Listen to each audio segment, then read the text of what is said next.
Hey gang, welcome back to Joe Daddy's Garage. Today's video is part 6 in the 56 Chevy gasser build. Now, in the other 5 videos I talked about the process of doing this conversion to make it a gasser type of vehicle, and I also showed you the products that I'm using, which is Checkered Racing has provided the frame rail and the axle assembly and leaf springs and all that sort of thing. So the other videos talk about cutting that off and installing it and welding it and all of that. Now in the last video I was wanting to get the engine and transmission in place. It didn't happen. The problem was the crossmember for the build. This is the crossmember that I was talking about. Now this is a freestanding piece that gets welded into the frame rails and supports the engine. These are the mounts up here. They use a rigid mount with these, and apparently we didn't get the mounts in the kit. Now I understand there's problems sometimes and parts get missed. We attempted to use some Moroso solid motor mounts. We found out later that they make different sizes of those, and that may have been part of the problem. So what I've decided to do, I'm going to use this piece. I'm not going to get another one.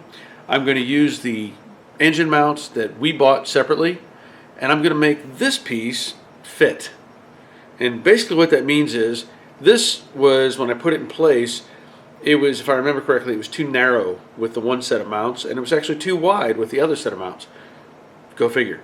So what I want to do is use the first set of mounts because they're wider, and I'm going to make a cut right here in the middle of this, spread this open a little bit, get these to fit the mounts, and weld this back together. I don't want to cut it all the way through. People have suggested I do that I cut it all the way through and I find a sleeve to put inside and all of that, and I get that. But I think I can make do with just making a cut, opening it up, getting it in place, and welding it back together. So that's the first step that I'm going to do.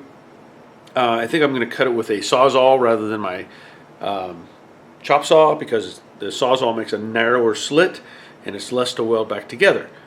So that's the plan at this point, and let me show you again what the problem is.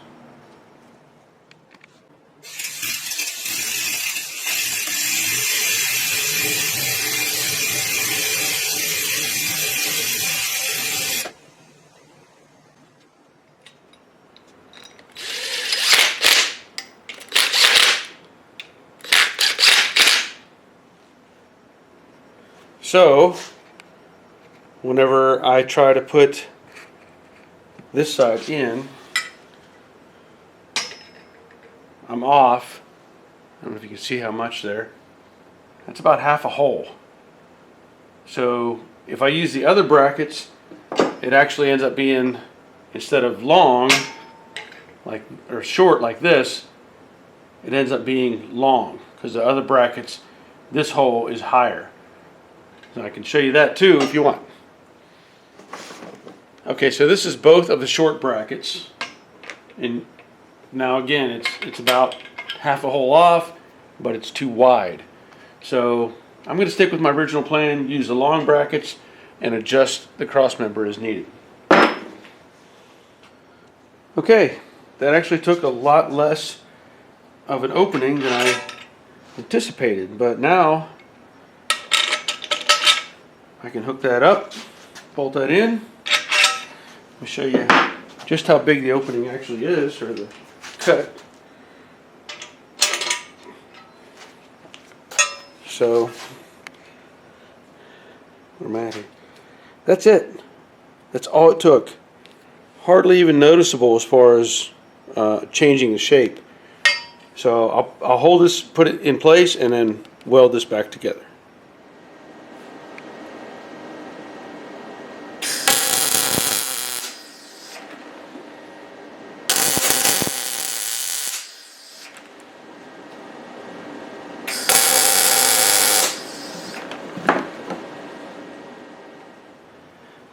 Okay, so I've welded it, but I want to tell you, be cautious when you're doing something like this.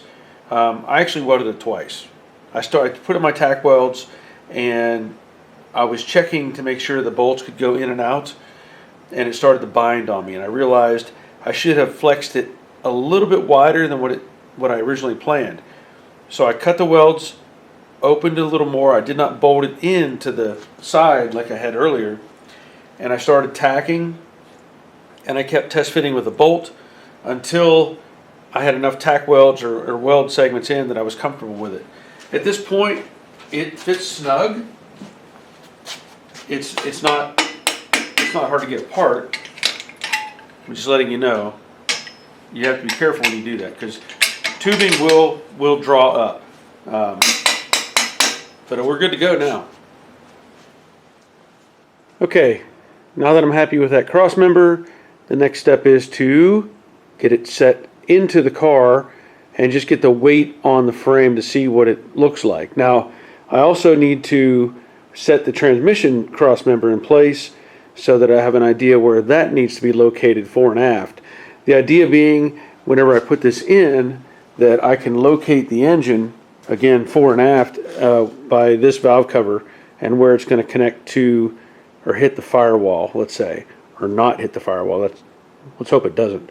I also need to do some testing. I don't know if these brackets are going to be in my way. I hope not, because I really don't want to have to mess with those. If I do, though, I'll have to let it down and kind of start over, but we'll see what happens.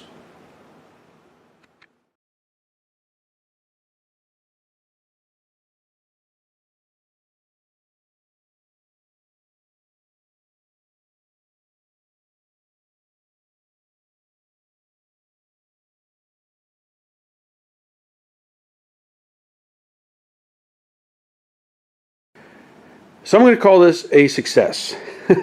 I've got the engine sitting on the frame like I wanted. I have the floor jack underneath the back of the transmission, and all of the weight is now on the suspension. So this verifies to me there's hardly any movement in this suspension. Now what I need to do is figure out where I want to cut these ears off, right? Or the length of tube. So what I did is I measured from the pipe, let's say where the bolt goes through, to see what kind of length is out here, and that's basically 12 inches. And this side is like 12 and just under an eighth. In discussions we've had with people online when we were doing a live stream and various other builders I've talked to, generally Chevys would have had an offset. They would have pushed the engine 5/8 of an inch off center. Reason for that is counterbalance. So usually there's one person driving the vehicle and they would shift this weight slightly to the left to help compensate for that. I don't know that that's going to be such a big deal with this car. With this more than rigid suspension underneath it, I don't think it's going to notice. So I think I'm just going to make it centered up and not worry about it. So what I need to do, obviously, is cut off material so that I can have the same length on either side, make sure it's centered, and that'll take some more measuring, but there'll be some adjustments that I need to make right here. And then once that is cut, I can lower that down into place and work on making sure it's square to the frame and basically keeping the engine level. From there, I can also work on the transmission mount itself, and that'll help me index the engine, because I don't want to weld this in until I have the angle right for the engine, and that involves the engine angle, the transmission, and the differential. I want to make sure all those are working together. So let me see what I can do to make some things happen here, cut this off, and we'll go from there. Okay, I want to show you some things here. Now, the engine is not in its proper location fore and aft yet, but I want to be able to cut these tubes knowing that I have it left and right center. So what I'm going to do is I'm going to take this combination square, I'll put it on the bottom of the frame since we know that should be straight, and I'll use the edge of the square and the tape measure, and now I know that I'm 6 1/8 from this edge. So really I could use that reference, cut 6 1/8 or maybe just a little bit more, and I have that exact same number on both sides. So 6 1/8 is what I'll be roughly removing. The other angle or other thing I want to show you is, again, this isn't located correctly yet, but I want to make sure that the everything is kind of square, just so I have a good reference. And again, I overkill this stuff, right? You know that. So what I want to do is take the same combination square, I'll put it on the bottom of the frame like I did before, but now it's on up against the back side of this pipe, and I can measure. I've already checked these mount points for the shocks, measure to the front exact same distance. So I can use that as a reference, and basically I'm at about 2 1/4 inches right now on each of those. So for the most part, the engine is square within the car. Next step, cutting off these ends. I'm going to try to get as close as I possibly can. I may use the Evolution chop saw if I can get it in there right, and just cut off basically right at 6 1/8. Okay, the blade on this saw is 1/8 of an inch thick, so I'm going to cut 6 inches on this side of the blade, the far side of the blade, so that I end up with 6 1/8. Let's go.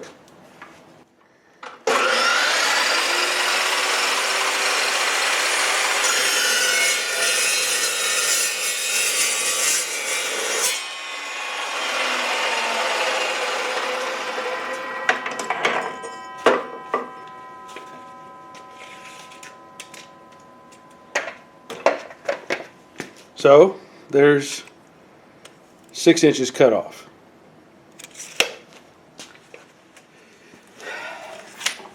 Okay, I got Roger helping me out. Hindsight 6'7". Hey gang. I have everything. We have everything set where we need it to make sure the engine is fore and aft where it needs to be, side to side where it needs to be, and tilted where we can get it. Currently we're at about 3.5 degrees angle, and we can't do much more than that. There's just not enough to change it to 3. I'll go into more of that later once I get everything welded. So I'm going to set up the yes welder and start buzzing.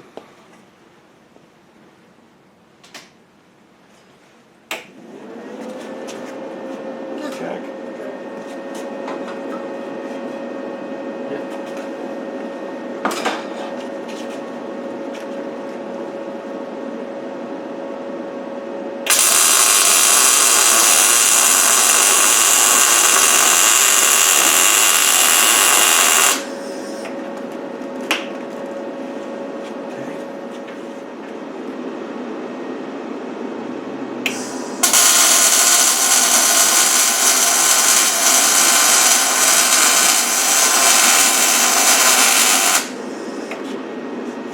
Moving now.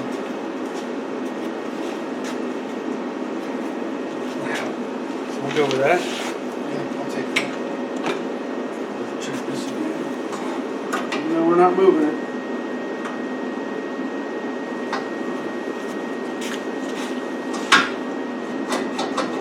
Nice.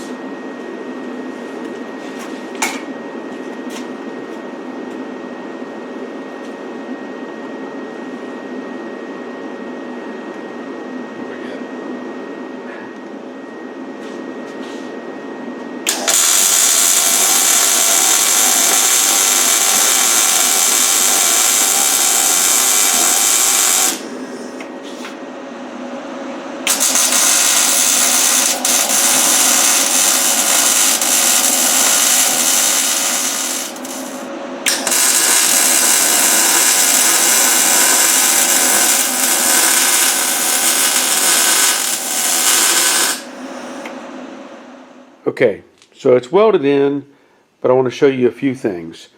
We were concerned with the space here and being able to get the valve cover off. The valve cover is clear on both sides, not an issue at this point. And then we were looking at what we can do to get everything in the right plane, let's say. So if you look at the frame and you look at the engine, they're pretty much square with each other. Now, the thing up top here is looking at the carb, where the carb would mount. I have that set. That's not even 1 degree. That's not even 1/4 of a degree. So it's pretty much level this way. On the front, if I move this to the crank or the balancer, this says 86.47, which is about 3.5 degrees. This will change a little bit from side to side. I don't know why, but we're at 3.5 degrees. In order to make that happen, what I had to do, I have that cross member in place underneath the car, and I had the transmission sitting on it with the mount, and the angle was too steep, because you don't want to have like 3 to 4 degrees is probably where you want to be. So we're roughly 3.5, let's say. But with that transmission mount sitting on the cross member, it was like 5 or 6 degrees. It was too much. So we're gonna have to add a 1-inch spacer, which is what's in there right now. I just took a piece of 1-inch square tubing and stuck it on top of the cross member, so that brought the angle up. The other concern was the angle on the pinion, or the differential, let's say. So I'm going to show you that in just a second as well. The only thing that I see is making this somewhat difficult is to pull all this back out. I'm not going to be able to pull the bolts here, and I don't think so, be able to lift it and go forward. I think I'll have to unbolt the mounts from the engine, get those out of the way, and then that'll give me clearance to be able to move everything around. Other than that, there's really not much in the way. I know I had to remove the throttle linkage because of this ear on this mount, which I was concerned with. They both clear. The firewall. The other thing I looked at, I had set the core support in place here, and originally the radiator is supposed to be on the back side of the core support. We already know it's going to have to go to the front side, just the way it is. Another thing that I was thinking about was the crank pulley, and I wanted to make sure that there was enough room that if you use a larger pulley, you wouldn't hit this forward cross member piece. So there's clearance there. I'm at the very bottom of the frame rail, and that's not going to make a difference other than that's as low as I could go to try to take care of that angle. So if I went any higher, the angle would be even more dramatic, and I couldn't go any higher anyway because of the transmission tunnel. So let me show you what I'm looking at as far as the transmission tunnel and the rear axle. Now currently the cross member is just sitting on the frame rail, and I do have a jack under there just as a backup in case it were to slip or something. But you can probably see there's pretty good clearance around the transmission, no conflicts there. Again, I have a 1-inch spacer, piece of 1-inch square tubing underneath the tranny mount. And so really, if I just take a piece of 1-inch square tubing and put it between the transmission and the mount itself, or anything like that, that's going to give me the space that I need to compensate for. Okay, so back here I have my digital level on the face of the mount point for the U-bolts. I don't know if you can see that or not. That says 82.8. And the reality is that's too steep of an angle. You want, again, about 3 to 4 degrees. And so what's going to happen to make this work well is we're going to have to get some shims for the leaf springs. So you can put shims between the leaf spring and the housing and change the angle of the housing. So that's what we're going to have to do, because even at that angle right there, that's just too steep. Like I said, 82, 83, it's almost a little over 7 degrees. And I couldn't make the engine sit at an extreme of an angle. So we'll have to shim that. So as I look at the Crossmember instructions, again, this is CPP CP90044, 5557 Chevy full-size car. I assembled it per this picture, and basically the mounting point would have been low, and when I put everything in the car, I had to add 1 inch of shim space. So I started looking at this a little bit more, and this note right here: in some instances, the mounting bracket may need to be installed so that the rounded flange is on the bottom of the frame. I pointed out previously that there's 3 bolts that hold the brackets to the side. So you've got these 2 holes here and then a 3rd hole here. And if you had that on top of the frame, there's really no way to access that hole. You can't drill it, you can't put a bolt in it because the car is there. If you go from the bottom with the bracket, now you have access to those 2 holes and that hole. So let me show you that configuration and how much I think it's going to improve in this process. Before I show you that, I want to show you again that the angle there is 86.7, something like that, 75, 76. So basically what I've done is I've put the Crossmember in with the plates on the bottom of the frame, and then I brought the Crossmember to the bottom side of those brackets. I would have liked to have set it on top. However, at this point I have 2 bolts in the Crossmember, and you can see I have, hopefully you can see, I can't really tell, the perch part is actually up high. It's not upside down like it was in the previous picture. What that does is it eliminates that 1 inch that I needed to add to make this sit right. So now you also have access to the bottom holes where you can run the bolt in, and also the sides. At this point, I think that's what I'm going to go with. It makes more sense that way. I'd rather not add a spacer underneath if I didn't need to. And if it doesn't work, well, I can take it back out and turn it over and try it again. But I really think this is the way to go. Still have the clearance that I need around the transmission. The angle is right on the engine, so that's the way I'm going to go. So I need to drill these holes. I think it said 5/16, I think, is the hole for these, and then self-tapping bolts go in there. Hopefully you can see this okay.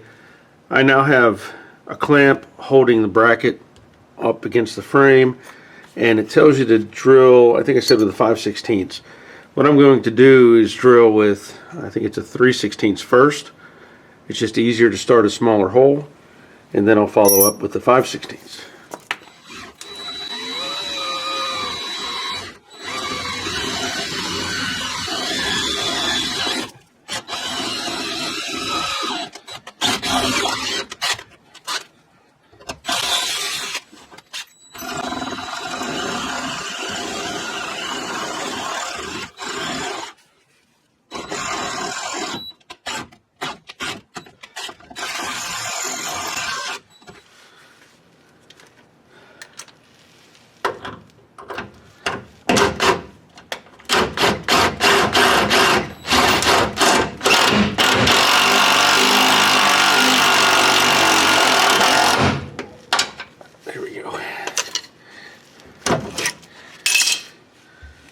Alright, so now that that's bolted there, I can take this apart and drill in the 2 holes from the inside.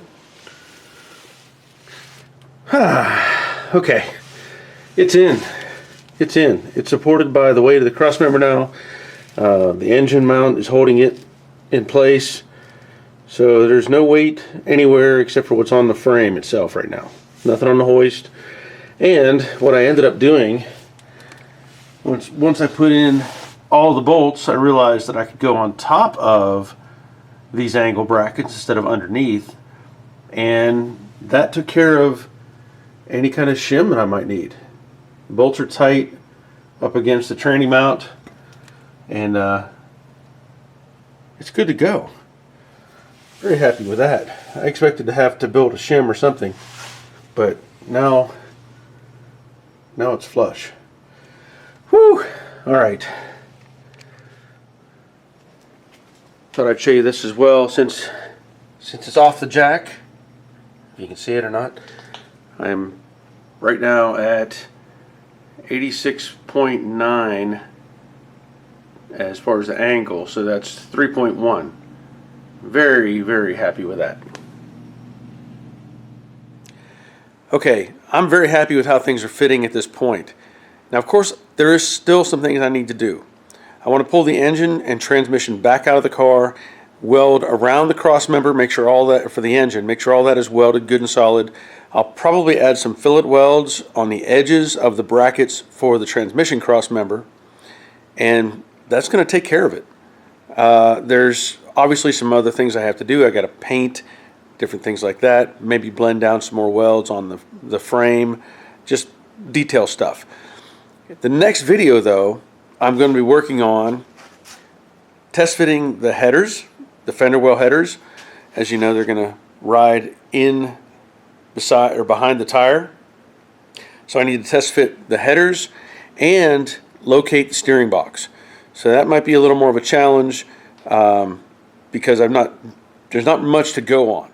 But at this moment, I'm happy with how things are going. So I want to thank you for watching. Thank you for subscribing. If you would, leave a comment on this video, thumbs up, all those sort of things. And until next time, take care of yourselves. See ya.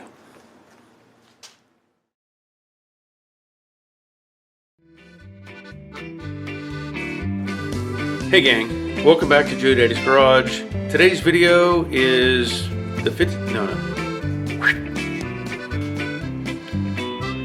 Hey gang, welcome back to Joe Daddy's Garage. Today's video is part, I got my hands full.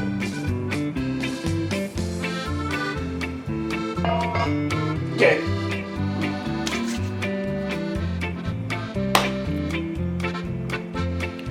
Hey gang, welcome back to Joe Daddy's Garage. Today's video is part 6 in the 56 Bel Air gasser build. Now there's 5 other videos in those other videos.